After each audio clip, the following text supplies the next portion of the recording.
Hello, everyone, and welcome to Season 5 of Crave Arts Presents The Future of Film, featuring intimate interviews with the best emerging filmmakers from around the world. My name is Tom Oliva, and I am co-founder and executive director of Crave Arts and the All-American High School Film Festival, dedicated to discovering, showcasing, and uniting the next generation of visual storytellers and content creators. In October of 2024, we celebrated our 12th annual festival. 12 years in, and our community is thriving, a testament to the power of believing in the arts and the emerging artists that share their stories with us. The collective spirit of our organization, our community, and all of our year-round initiatives is rooted in a shared passion. A passion to breathe life into stories, to collaborate with others who share your vision, and to create content at the highest level. Content with the ability to move viewers emotionally, to inspire with unprecedented style and craft, and to impact real change. Some quick updates from the All-American Bulletin Board as we gear up for our 13th annual festival in New York City. We are busy preparing for our 2025 Fest, which will take place this October 17th to 19th, and submissions are open via Film Freeway with the final deadline on June 30th. Head over to hsfilmfest.com to get the latest news and updates about the 2025 festival. You can save on early bird tickets, book your discounted rooms at the Hilton Midtown Hotel, and check out our downloadable 2025 budget guide, planning guides, and posters, because it's never too early to begin planning your all-American adventure.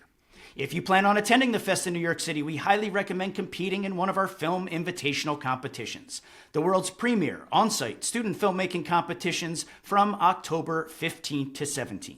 We offer a variety of authentic real-world production experiences for student filmmakers and video production programs, your chance to crew up and produce a short film in just 10 weeks. Registration opens in May. For anyone looking for new gear, be sure to visit our preferred partner discounts page under the resources tab on our website. You can check out awesome discounts on a variety of gear and software.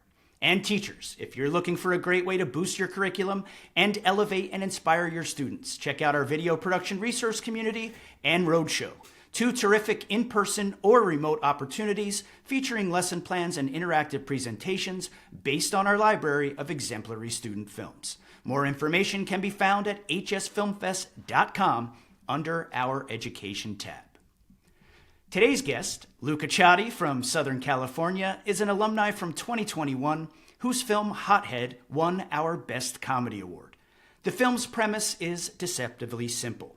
A classic what-if scenario that rapidly escalates into a clearly lighthearted but surprisingly piercing character study, ripe with the kind of creative and comedic twists and turns viewers crave.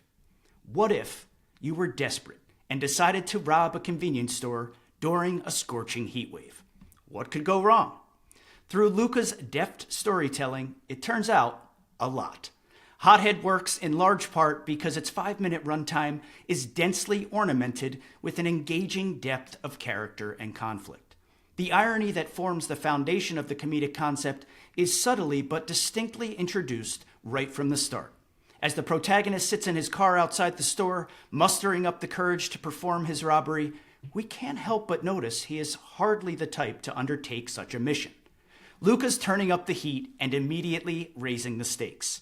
The radio DJ says, "It's really hot today, so stay indoors and stay cool." We are entering a world where staying cool simply isn't an option. This carefully embedded incongruity continues to be a key centerpiece of the script, and it fuels a consistently unpredictable series of beats that keep the viewer engaged and entertained. We want to see how this nice guy will get himself out of this mess, and we're just getting started with piling on the obstacles he'll face. This is situational humor. It's funny because the situation isn't what we expect. The flawed robber, the sassy clerk, the fact that there really isn't even any money to steal. And it's supported by the characterization, range of emotions, and authentic details that make it highly relatable. But it never would have worked if Luca didn't understand the complete picture. Clearly defined characters, the crescendo of the peaks and the patient development of the valleys, the vulnerability of dialogue like, "Do I look like someone who is easily robbable?" The crisp pacing, varied shot selection, and how the edit and the up-tempo score bring it all together. Sure, it's funny, but there's real substance to the larger statement being made about how we perform under extreme pressure and what we can learn about ourselves along the way. Hothead offers clear evidence of an emerging filmmaker who understands the delicate balance of comedic storytelling. A filmmaker capable of creating a complete and satisfying experience, skillfully executed at the highest level. Simply put, if you haven't seen Hothead, you are in for a treat. I am delighted to be joined by Luca Csathy today. Hey, Luca, how are you? Doing well. Thank you for having me. That was couldn't have put it better myself. Well, thank you. It's my pleasure to talk about your work. We're going to get things started with our new intro segment that we call This or That. In this quick reply exercise, I'm going to provide two options, and you just share whichever one you prefer. Cool? Sounds good. All right. We're going to start off with what we always start off with. It's a classic, pizza or pasta. Okay, so unfortunately I am gluten-free, so both of those things are kind of on my red list, but in general I would say like a good pasta, you just can't go wrong. Okay, but you can in your case. I can, but if you do it the right way. All right. Well, not the right way, but my way. So this probably isn't going to work either, but I'm just going to ask, ice cream or cake? I'm an ice cream person, for sure. Okay, all right. Do you have a specific flavor? I'm kind of boring. I like vanilla, but I also like cookies and cream, stuff like that. Okay, all right. I'm feeling crazy. I shouldn't do it. I'm breaking my own rules here. Okay, calling or texting? Calling. I like hearing people's voices. Happy or sad songs? Sad songs, maybe. I don't know. I think that I'm kind of the opinion that happiness doesn't always produce very deep art, but sadness, that's where you get the good stuff. Okay. Watching the sunrise or stargazing? Stargazing. History museum or haunted house?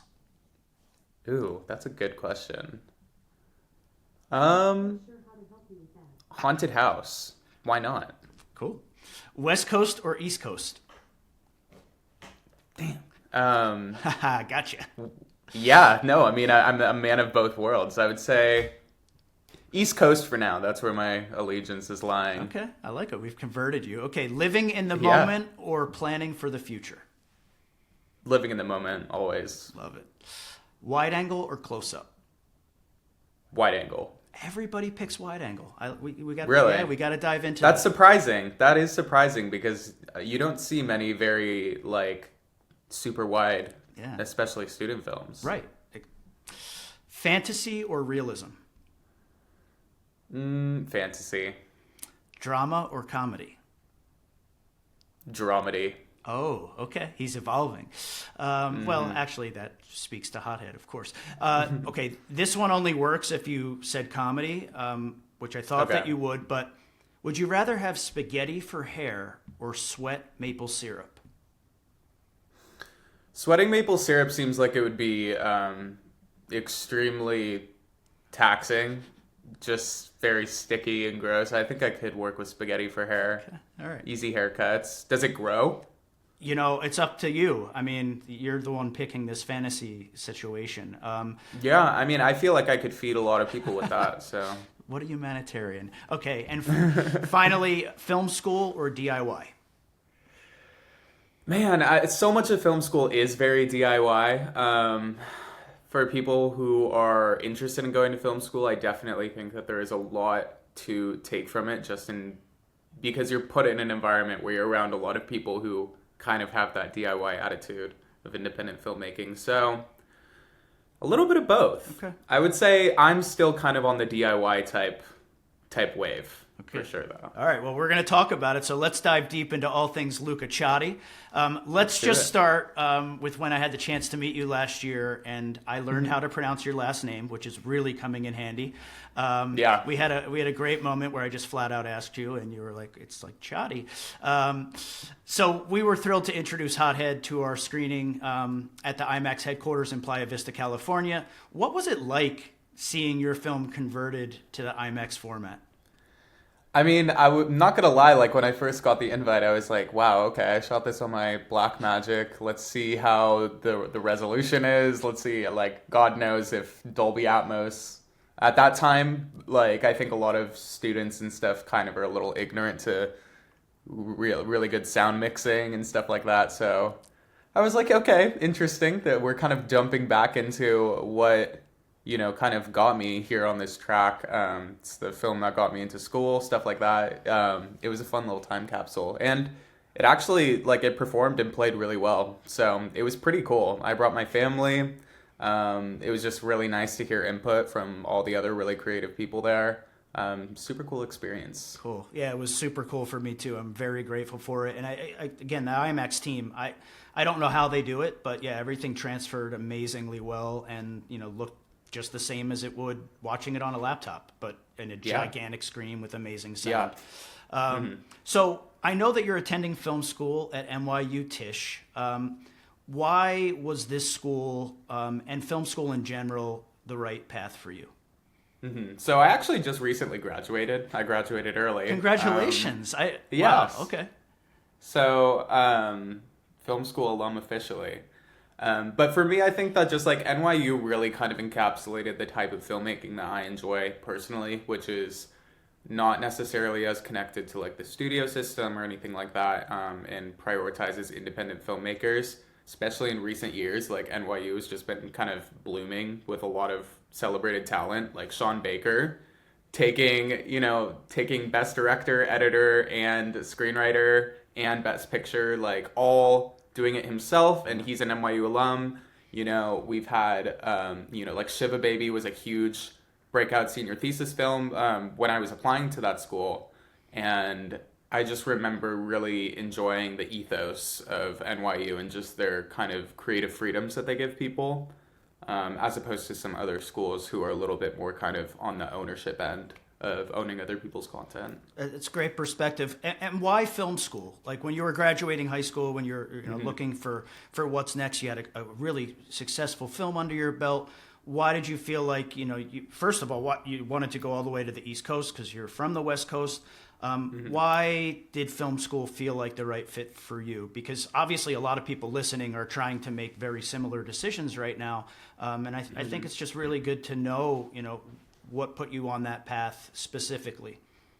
Yeah, I mean, I would say that one of the main things is really just surrounding yourself with people who are just as equally engaged in your craft. And I really think that film school is not necessarily the be-all, end-all, but it does work as like a good incubator, I would say. It gives you kind of the flexibility and freedom to be able to try things and kind of learn more about yourself as an artist before really putting yourself out into the industry as one kind of select thing. So it gives you a little bit of kind of wiggle room and room to play, meeting other people who you'll grow relationships with and stuff like that. And that's really kind of what like attracted me to the whole idea of it. I know that it's not necessarily an essential thing, but my understanding of filmmaking has profoundly changed since having, been formally taught in it. There's a lot more kind of ins and outs and stuff, and a lot of learning what you don't like versus, like just going for the things that you do like. It's kind of important to make those distinctions, and I think all of that really is helpful when you're going to school for these things. What's one of the things that you have learned about yourself while in film school? I would say that's a good question. I would say that I'm very much, I went into film school actually initially wanting to be a director of photography. My background comes from just like visual storytelling, stuff like that, but the more that I kind of got into writing and, just like my interest in people and characters and stuff like that, I think that I had a little bit of kind of a wall up in thinking that everyone who goes to film school wants to be a director. Surprisingly, that is really not the case. In fact, I was very surprised to find that many people wanted to do things specifically outside of being a director. And so it kind of allowed me to open myself up to the idea of really just kind of taking on that role and trying a lot of different things. So I would say just like it kind of set me a little bit more in my convictions, and also just from film school. I see a lot of the signs of kind of the artist that I am and have become in Hothead, but there's also just so much, like, so many new things that I have learned just about myself, my voice, my interests, that kind of only comes through really just like continually doing. And I think that film school is nice because it gives you a set track to just constantly work on your craft. Something that might, you know, due to monetary stuff or whatever, or just logistics or not having crews or anything like that, might be a little bit more difficult. I love that. Were there specific challenges that you faced coming from the West Coast and moving to the East Coast for a number of years? Yeah, I mean, I'm a pretty adaptable person, I would say. Part of the reason I moved to the East Coast is just because I wanted to try something kind of different. But I would say just like I'm kind of a very daytime person. Living in New York City, it's a very kind of nighttime culture. You don't have much personal space or like any space to yourself, really. But you find that space by like going outside. It's a very walkable city, which is really nice. So it kind of just got me like, I would say, putting myself kind of like into out of the box places a little bit more, or places that I probably wouldn't usually frequent. And all that good stuff is just good to, you know, learn more about yourself, learn more about what you're interested in. And do you find that like being out of your comfort zone like helped you develop as an artist as well?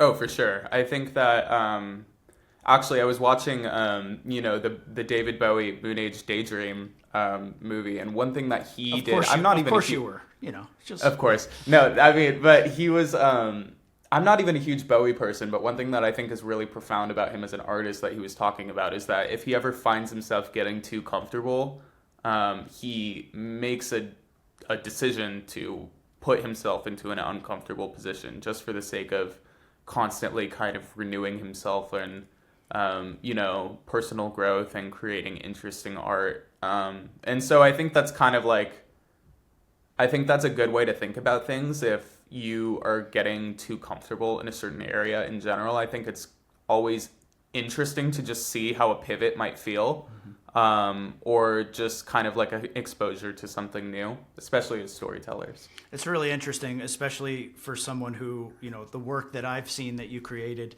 is all about pivoting, you know, and surprising changes. So that fits really well. I like to ask just about your NYU experience. Is there a favorite class or assignment or, you know, something you did while you were studying there that really stands out, something that might be interesting to our listeners?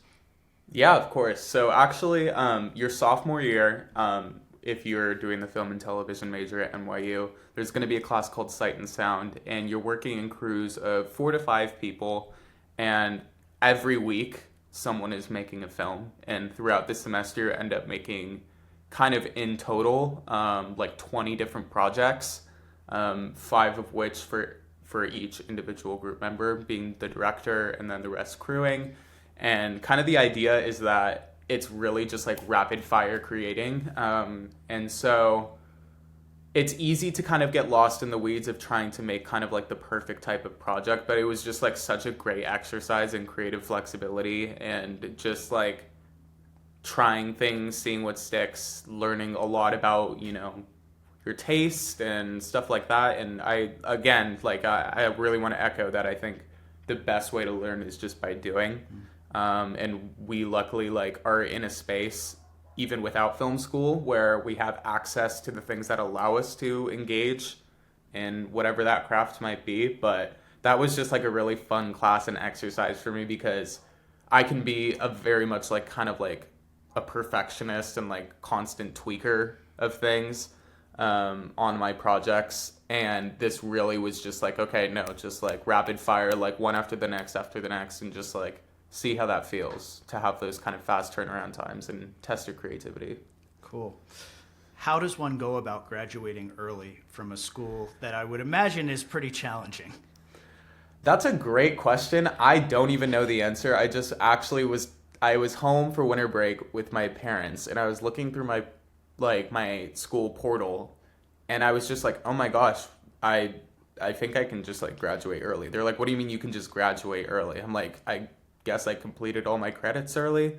I completed my major in 3 years for some reason instead of 4. I don't know how that happened. None of my friends did that, but I think I just like love learning, and so I was always just taking a lot of credits and courses and trying to throw myself in the mix. And at the end of the day, if I can save a semester worth of money and use that towards a thesis, it was kind of a little bit of a tough decision actually, because the thesis class that many like directors and stuff take coming out of film school that allow you to work, with like an RE Mini and all of these things, and you get like all of this gear, all these rigs, and you're working in a class for a year basically developing your thesis. I had to decide whether I wanted to pay tuition to take that one class, or if it would just be a smarter decision to, like you said, kind of do a little bit more of the DIY type thing and use that money to try and kind of self-fund and do it a little bit more independently. So that's what I opted into doing. So I'm currently in pre-production for a thesis project. Wow. And that's fun. And you're doing it on your own as opposed to at school. Yeah, I mean, but what's great though is that like all of the resources and people that you meet throughout school and stuff are all very willing to help and, get very excited. I did the first part of the class, which is like the real kind of like meat and potatoes, like the writing part where you're getting script notes and all of this stuff. The next half of the class is more kind of production centered, but I feel like I understand kind of like what is necessary in those terms. So just having a good story was kind of what I was most interested in. So it's funny because I was going to be my next question, and I guess I'll sort of ask it anyway. Those connections that you made at school, do you foresee working with the people that you went to school with at NYU, like moving forward? Is this like your crew now, or are you going with other people, back to people maybe you worked with in high school? Like how real are those connections as far as your next thing that you're working on? I mean, I think it's definitely just great in building a network of people that you can call upon for different things. I think that there are sometimes people who are right for a certain project and maybe not for others, but it's just good to have kind of all of those people that know you, kind of know a little bit of your work, you have good communication and rapport with. I think it's just like a really big thing, and being in school with people like that, being able to see how they work already even before signing on to a project is just a really nice thing. Especially people who are going through film school have usually pretty kind of strong constructed portfolios, so it's easy to kind of gauge what they can do. And also it's just like, I think there's kind of a camaraderie that comes from coming from the same school and kind of like shared investing experience in each other's and, exactly, and it kind of like if I scratch your back, you'll scratch mine type of thing. Mm-hmm. Very cool. You're still a young emerging filmmaker. Where do you see yourself sort of planting now that you're a graduate? Obviously you're working on this project, and I definitely want to hear about that, but do you see an advantage to staying in Southern California? Do you think maybe you might go back to New York? Do you have any idea? Yeah, so that's actually funny because my lease is expiring. I've lived in the same place in New York City for 3 years now, and my lease is finally expiring beginning of August, and this is kind of the first time that I've had like no set kind of like 4-year locked in plan of what the future is going to look like, and I'm kind of trying to enjoy that process a little bit and really just see like assessing what I'm kind of interested in. The idea actually at the moment that I've kind of been tossing around in my brain is I would love to move to Europe for a little bit. A lot of my family is European, and I think like kind of I was saying, like just doing something that takes me out of, my norm and my bubble feels like it could just be a very impactful thing. So I'm definitely one open to trying new things now that I'm kind of free from academics. Yeah, I absolutely love that, and I absolutely think that you should. It's not going to be any easier than it probably is right now to just pick up and go. Exactly. Do you have any idea where you might go in Europe? Italy, Milan probably would be most likely the home base. Working with probably some sort of... The idea is that I would love to work with some sort of creative agencies and doing creative direction for them.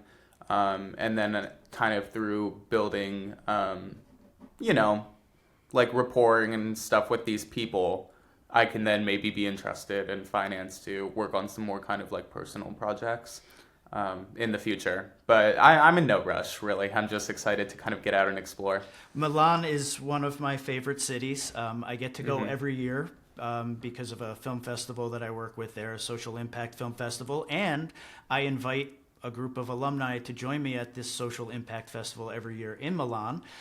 So I will definitely put you on that list for this That year. would be amazing. Not to mention, I've been fortunate enough to make quite a few friends in that city, and so hopefully I can make some introductions for you that maybe will lead to something exciting. So I'm really glad that you mentioned that. Let's take a step all the way back and discuss your experiences that got you to this point. When did you first start making movies, and why? It's really funny because whenever like the ability to just record anything was put into my hands, like I instantly just kind of started doing it. Me and my sister just on like photo booth we would film an iMovie. We would make like truly like hour-long segments of sketches with our friends, just comedy sketches that we would write and perform, and all of this stuff. And so it's hard to even say because I feel like I've just been doing it since I was like a kid. I would say mainly I really started to understand that I wanted to transition that into formal filmmaking, probably like in middle school. I was doing usually just kind of, since I was interested in camera operating and stuff like that, working on more just kind of like general visual storytelling rather than, narrative storytelling. But then going into high school, I went to a school that I was really lucky to have a cinema conservatory program that basically just joins a lot of like-minded, people who are interested in film in high school together, teaches them kind of the beginnings of what it's like to work on a crew and work together and developing projects and going out and shooting and bringing back edits and stuff like that. I was working on a school news program, it's a pretty like good one. We've gotten a good amount of awards for, our news program. And so I've always just kind of been, fiddling around in edits and thinking through, camera shots and stuff like that. So how does all of that, how do these experiences, the build up, the experimentation and, transitioning into maybe taking it a little bit more seriously in middle school and then finding a more robust community once you got to high school. What high school did you go to, by the way? Canyon Crest Academy, California, represent. Yep. Go Ravens. Great school. How does all that sort of then result in Hothead? So I've always just been very interested in character studies in general. I think that's kind of a lot of where my art tends to lean. I've never really been too concerned with, clear genre lines and stuff like that. I like kind of the interplay of different things. And particularly for me, the way that I love storytelling is just through subversion. I think that it's a very fun artistic tool to play with. Is, setting up the idea of something going one way and then flipping it on its head. And so basically the idea is that I wanted to go in and find a sort of kind of scenario that we've seen played out in a certain way and,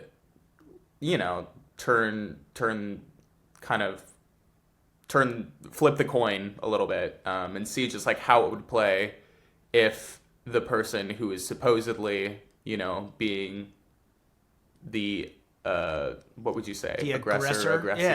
Yeah. Actually ends up being, kind of the emotional kind of support through line for this vulnerable character. And I kind of developed it with one of my friends in mind, to play the lead, Tess Moratz. She was the girl in it. And just I love writing, just stupid, silly dialogue, and coming up with interesting lines. I think that it's just a fun way for me to play with, like kind of my own sense of humor, and stuff like that. So I wanted to come up with a simple story that would be able to quickly kind of get flipped on its head. So I don't know if you know this or not, probably not, but I often screen Hothead as one of the staple films of my roadshow that I travel the country presenting, student films. And I show Hothead for all of the same reasons that you're talking about, and also because it's funny and comedy works really well when you're standing in front of a, audience of high school students. Did you have any sense when you were making it, or even after you finished it, that it would be so well received? I mean, I think that I'm always a very tough critic of myself, and so I knew that it was something fun, but it was something I really assembled kind of all by myself. I have a tendency, or have had a tendency in the past, to kind of just be like a multi-hyphenate to the extreme, where I kind of am taking on, pre-production and post, kind of all together. It's just because I think it combines a lot of my interests. So when you're so caught in the weeds of all of the different kind of parts of the process, I think it just becomes something kind of outside of itself in your mind. And I was very proud of it. I ended up applying and getting into school with it. But I didn't expect it to be, recognized by like John Oliver and stuff. I showed up to the all-American high school, competition alone, like dressed ready to like watch some good films and like hear some cool awards and stuff. And I was pretty shocked, not gonna lie, when I got the Tindy. Well, it's very well deserved. And I like hearing that you had your hand in basically all pieces of the process. I had that sense. Yeah. But what's your process like? Where did you, I know you mentioned that you had the actress in mind, and that's really cool. I'm sure that helped in the writing process, sort of her mannerisms and things. What is your process like? Where did that story begin, and then how did you go about developing it? Because I mentioned in the intro, one of my favorite parts about it is that it is genuinely funny, and it's full of all of those twists and turns that make it highly entertaining. But there's this other part of it that I really appreciate, which is like it's about the human condition. It's about our vulnerability, and sort of when the heat gets turned up, quite literally here, some of those insecurities and things come out, and it's about how we deal with them in the moment. And the character has an amazing arc. She really, you think it's about him, but it's really about her. And she really goes through this, complete journey during a 5-minute film, which is just blows my mind how you're able to do that. How did the idea come to fruition? And then, what was your process for actually bringing it to the screen? Yeah, that's a great question. I mean, for me, I just was really, I think I was kind of understanding as I was moving into, like junior and senior year, and kind of starting to ruminate about, okay, I want to make a film. I'm going to need an application film for film school. That's kind of where this process really started. And of course, having pretty low amounts, I'd like a kind of a $0 budget, and very little production kind of assistance or anything like that. I just had to like kind of rack my mind and see what I was just really gravitating to at the moment. And I think just whether it be a mix of interpersonal things or personal things, I just was starting to find that a lot of the humor that I found interesting really came out of defense mechanisms, and just the idea of various defense mechanisms that people use to try and shield their problems from each other, or take on, kind of this overly, postured and kind of self-assured type thing. And then what happens when you actually have a pair of ears that sits down and is willing to listen? Do you have to hold on to those types of things? And I think that, again, like I said, I wanted to establish this through the lens of something that seems like a very clear-cut good guy, bad guy story. And then try to use those 5 minutes to make us question which one is which. And so I think that both of these people in the story think that they're the good guy. Right. And I don't even know if both of them even think that the other one is the bad guy. I think that it's just kind of an unfortunately messy circumstance about two messy individuals that get themselves in pretty messy situation. And I find just the exploration of that, I had a writing professor that once said that you need to find like the knot in your story, and that's really where kind of the heart of it is, where two things really just like come in to conflict and are in direct opposition to each other. The exploration of that is where you kind of find the meat. And so I wanted to explore kind of the use of like emotional weaponry and physical weaponry kind of like playing together and see like which one would ultimately win. If I'm holding a bat to you versus if I'm throwing, if I'm spewing, hurtful things to you, like which one is going to inflict the most pain. So that's kind of like all the stuff that I was exploring in the project. It's like I'm blown away by the incredible depth of thought that went into this. I think so many people think comedy writers, like they're just trying to be funny. And nothing really could be further from the truth here. Obviously, you're trying to be funny, but that's just a vehicle for relaying, these much deeper pieces of the story. And the amount of, you were very mature in high school to even be sort of exploring these subjects and to be thinking about them so deeply and deliberately is incredibly impressive. And I'm excited that you're saying it because I think it really can open up eyes for, people who are listening to this who are really working as writers. That's incredibly insightful to think about the layers that you put into this story, and how, yes, it ends up being very entertaining, but they're all there for the taking as well. Yeah. That's also kind of, I think, going back to why I said like dramedy is just like very interesting, is because I don't like to work or believe that films or writing or anything has to exist within a certain genre. I actually think that some of the best, it's about those peaks and valleys and what you're saying. And I think that a lot of the best drama comes from having moments of levity. And I think that the best comedy has moments of real kind of humanity, because those are the things that kind of remind the audience that they're watching something that isn't just a story, but is kind of about them.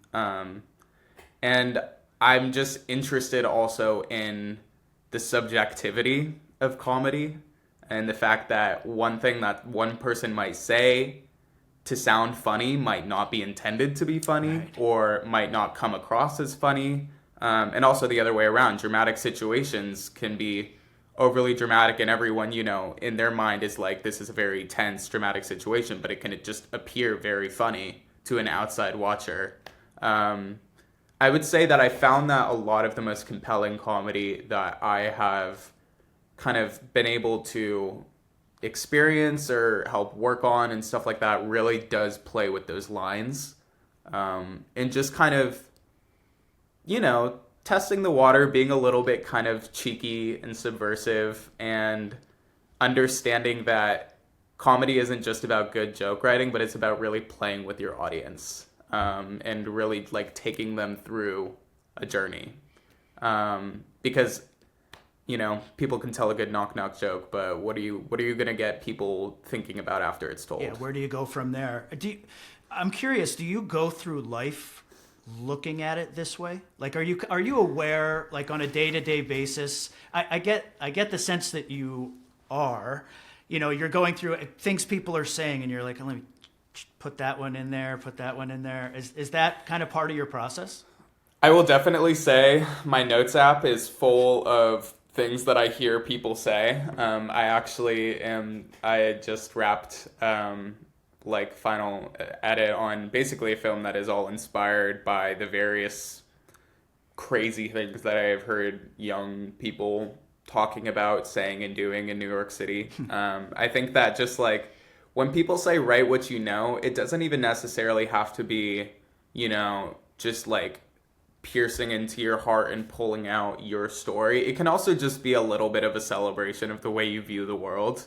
And for me, I think like I just find, for better or for worse, I sometimes find things just like humorous, even when they might not on surface appear humorous. I think that I like to look at things and be able to laugh.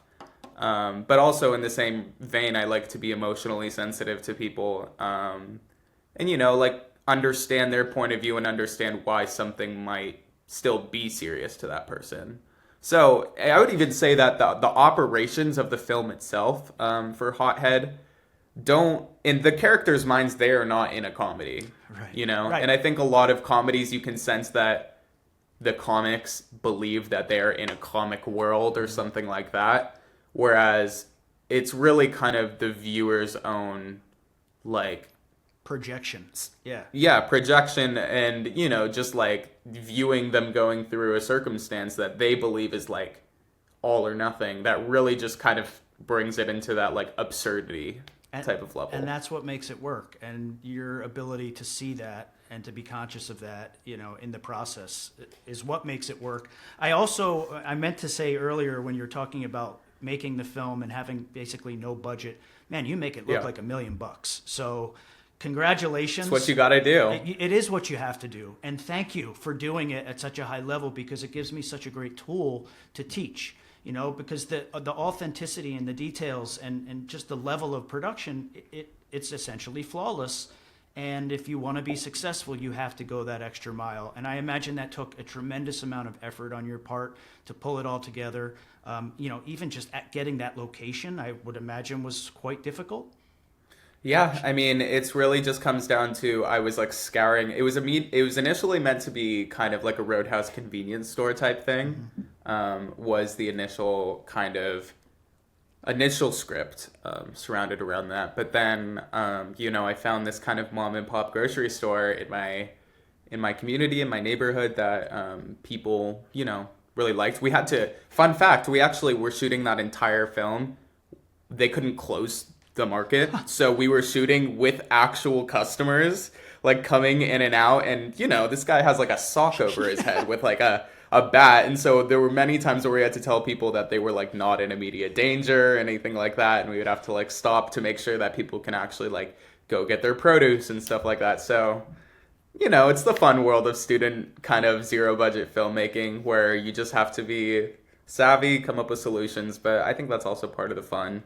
I would say don't be shy if you're a young filmmaker to really just playing with the cards that you have in your deck. There's so much that you are able to do with so little. You just need to kind of put in, you know, roll up your sleeves and put in a little bit of the extra effort. Because it's really, I think that, you know, coming out of film school too, I think that it doesn't matter about, you know, the camera you have or the sets you have or anything like that, really.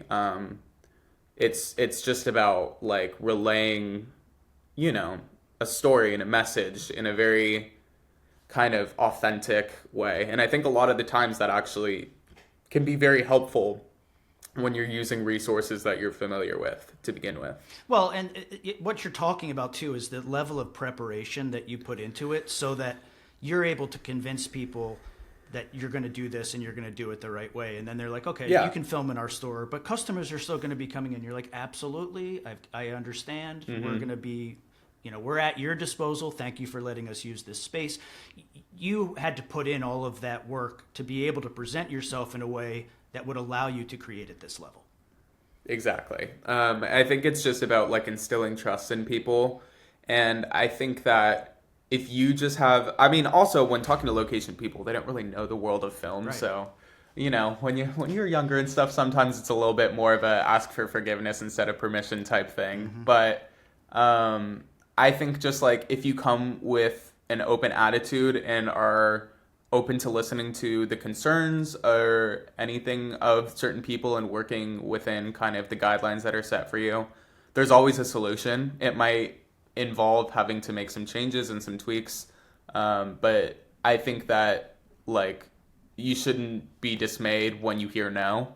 I think that that's just kind of should get you just kind of chugging to keep trying to find that yes, because you're going to hear a lot of no's. There was a lot of no's that I got on location, and I still was like, no, like I really want to do this script. Like I really like the writing. I really find it interesting. I talked to, you know, my actors about their characters. And so even though it kind of switched to this alternate location of this grocery store that was in operation, like I really think that it served the story so much better than I could have even imagined. Yeah. So being open to those kind of pivots can actually be a really great creative tool as well. Yeah, just being ready for anything and then making the most of it. And in this case, it ended up being a blessing in disguise, right? Yeah. So I just have to ask, and I don't mean to put you on the spot, but this project that you said you're wrapping right now, what is one of the things what's something that you heard someone in New York, a young person in New York say? Okay, so I do have a scene where it's basically kind of about the rich and entitled youth of New York City and what happens when you're able to live off of daddy's credit card, and stuff like that. And so a few, I think, highlight things is someone for their birthday party offered to pay someone like $5,000 to shave their head, like this girl. And so that's part of a scene in this where this girl gets like put down into a chair, gets her head shaved, and then gets like a Venmo like notification for $5,000. I'd let someone shave my head for $5,000. I'm not above that. Yeah, it is sad and funny.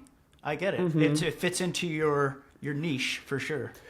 Yeah, and in the process, they get a little liberal with the clippers and end up like cutting part of her ear off. Of course. So, and that's fun. You know, and then there's also, you know, like the classic kind of play at the film school type people who make the experimental things where they're like sitting in front of a projector, like vaping into the light and filming it on 16 millimeter and calling it art. This is deep.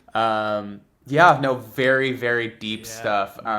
You know, and that's very funny too. It's again, you're looking at the world, seeing both sides. I love that.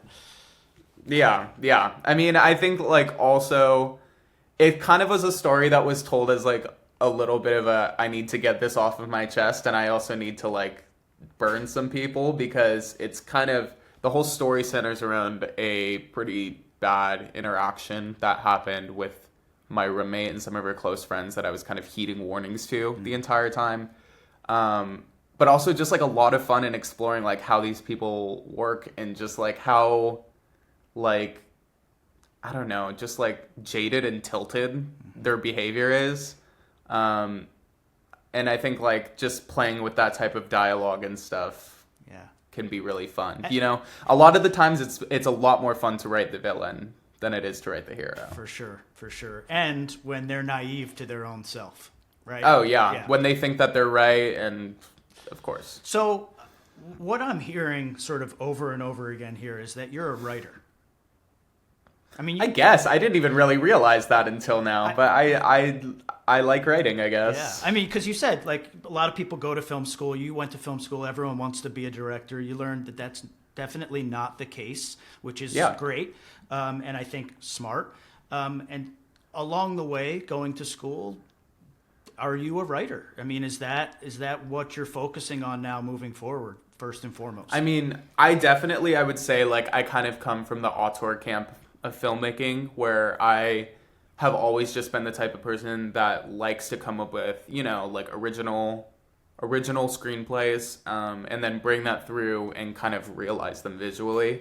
I think that the visual component is something that I definitely couldn't forego, but I think that a lot of that does appear through my writing. One good thing too, when you're working on crews with people, and if you are a writer, is try and communicate as much visually as you can through your verbiage, because when you're sending a script off to different departments, you will get to a point when you're working with larger crews where not everything can be fully talked through and communicated. And so the most clear and concise that you're able to get that kind of visual language established in your script, the more happy you'll probably end up being with the outcome that people are able to do for you. Can you give me an example? Like what do you mean by that? The way that I write is, honestly, it's very kind of tailored to an edit. I like to use the script as kind of a way to like edit my idea before even shooting it, just to see how it would play. I like to work, honestly, with like a good amount of storyboarding as well. But I like to just imagine my writing through sequences, and, you know, kind of illustrating certain shot compositions, not by saying like this is a wide, this is a close-up, but using language that kind of invites the character or the audience to look wider or look closer. And usually those types of things are just kind of good to orient the perspective of the project kind of a little bit closer to what you're seeing in your head. I have a very vivid imagination, and I like to try and get things as close to that mental image as possible. Always thinking through the image. What's the hardest part of the process for you? Honestly, funny to say it, but I think it can be writing, just because, look, the blank page can be a scary place. It could also be really cool. I am the type of person that is learning not to edit while I write, and just do garbage drafts. It's a hard thing for me since I'm a very, very kind of just like perfectionistic type person. I have, like the concepts of what I'm interested in exploring, and sometimes, you can get a little dismayed if you feel like you're not translating that exactly right. But I think that that's where a lot of the good work comes in, and realizing kind of like how you work as an artist. Letting yourself play a bit. Yeah, and allowing yourself to just explore, like not getting too attached to certain things, and allowing yourself to just like imagine. And I think when people say like revisions, like breaking apart the word like revision, like have a new vision for what this project could be. Instead of just saying, oh, revision, check for edits, tweak some dialogue. Sometimes it's good to really just be like, okay, like what if, Like I have this story, I have this concept, but there's a million different ways to tell a story. Is this exactly the one that I think is going to serve what I'm trying to go for the best? And that's where I get caught sometimes, wholeheartedly, just within the writing process. But, a lot of the times too, you'll just kind of know when it feels right, and you'll get in a flow. For some reason, I do my best writing when I'm extremely sleep deprived. I think it just makes me more decisive. So I've kind of cranked out most of my scripts after, like a long sleepless night. Yeah. I don't recommend if, you want to keep your health in check, but, everyone has different processes. What is the part that you enjoy the most? Honestly, and this is a very kind of like strange answer, but I love color grading. Like, I love the grade. I think that's really where just like you start to feel the juice just kind of coming through, at least visually. I would say like in the visual aspects, like I love a good grade.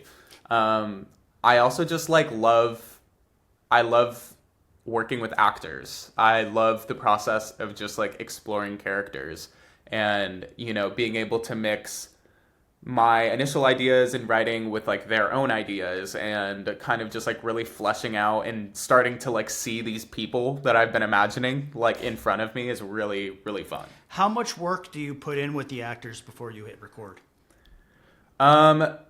So I would say that I can't undermine, and this is something that I'm kind of continuing to integrate into my process just kind of as I've learned it, but rehearsals are everything.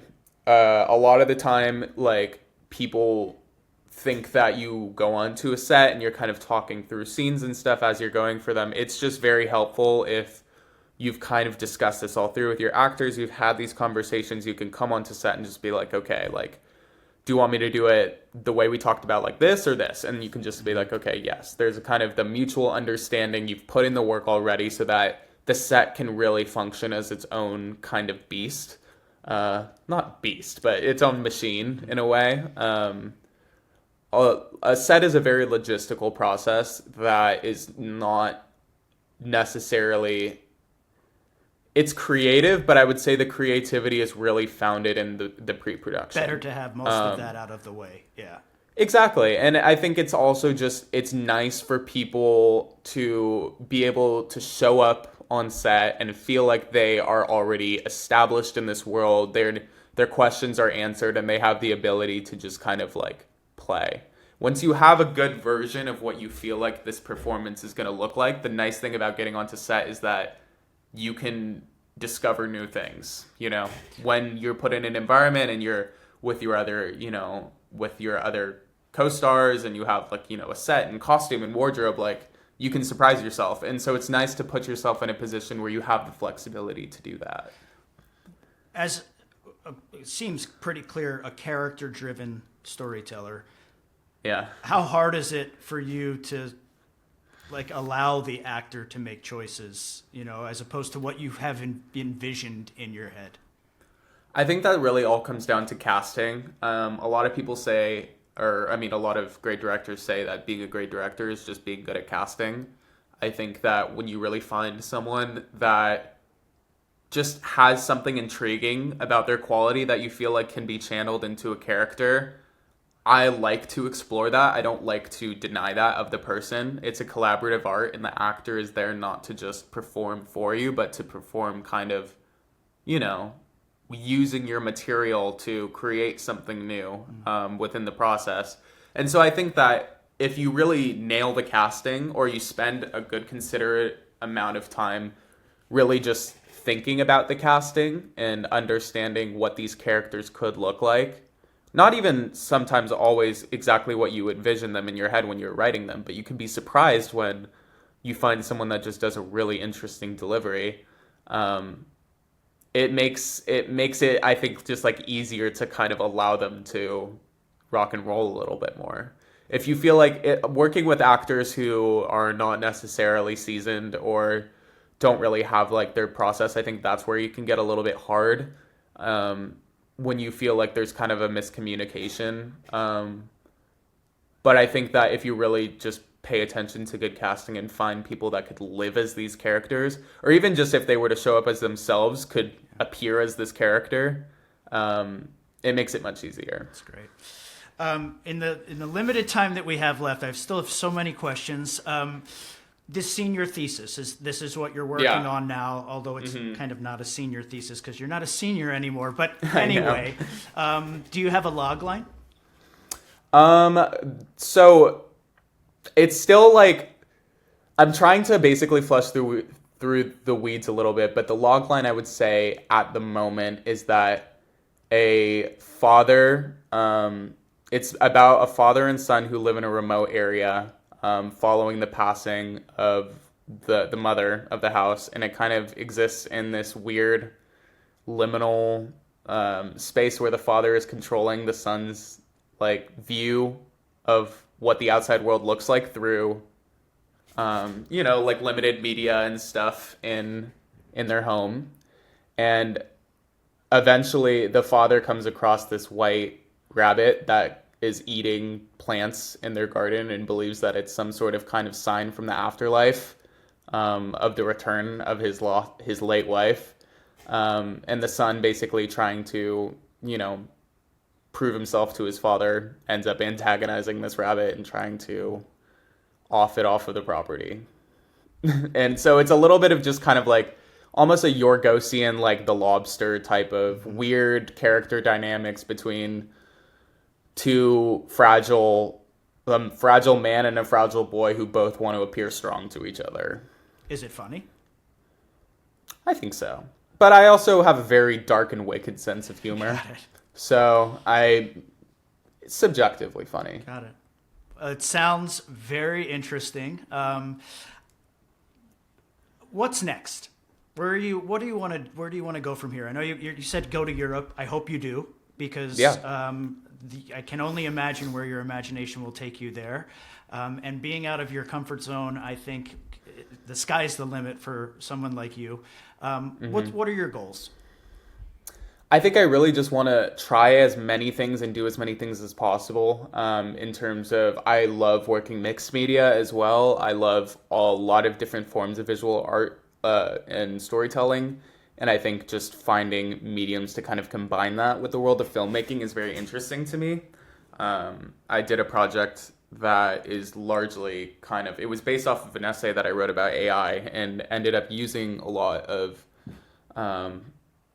not like direct AI, because I don't like, just like having something make something for it. But it used AI components to be able to tell a story about a man who is like communicating with an AI system. And I found that just like really interesting to explore the different kind of pipelines and how that can affect production. I think I really want to do kind of churn and burn some character studies, test myself as a writer a lot more, and just kind of do like what I was saying from that class, just like really seeing what I can do with very little. And then in the meantime, just been working on a lot of different people's crews, really learning kind of, all the different ins and outs, looking for good mentors. Mentors are great, just to kind of lead you through the process, and just, casting my net so that when it comes down to it, I can build like my Avengers team of a good crew who can, really kind of just like understand what I'm going for.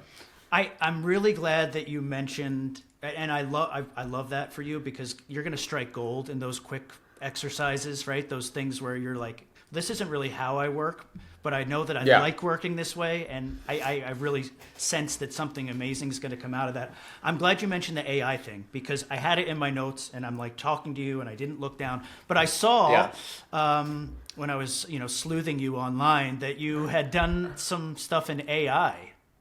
Yeah, no, I've been working, I guess actually. Everyone is at this point, but you were like specifically working on some stuff. Yeah, no, I've worked for some companies who have done, who are kind of exploring the worlds of AI within the storytelling and filmmaking space, and really just, I think that it's an important thing to kind of like, it is here, and it is an important thing to kind of understand. It's going to be a soft skill that a lot of people are looking for in future employments, but it's also just good to see how it works and how it really doesn't work, so that you can, kind of best advise how to use these processes in the future. I also I find that like for tools like Previs and stuff, it can be very helpful for people. Let's say you don't know how to draw, but you really want to express an idea and have some sort of kind of production elements and deliverables for people. It's a good way to do that if you learn how to use the systems correctly.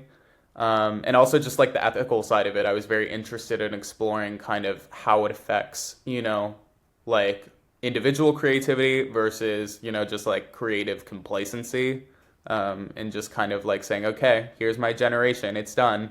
I'm not really all about that. So I wanted to see like me coming from a very kind of non-AI centric point of view of creating, just like what would happen, if I kind of immerse myself in that world.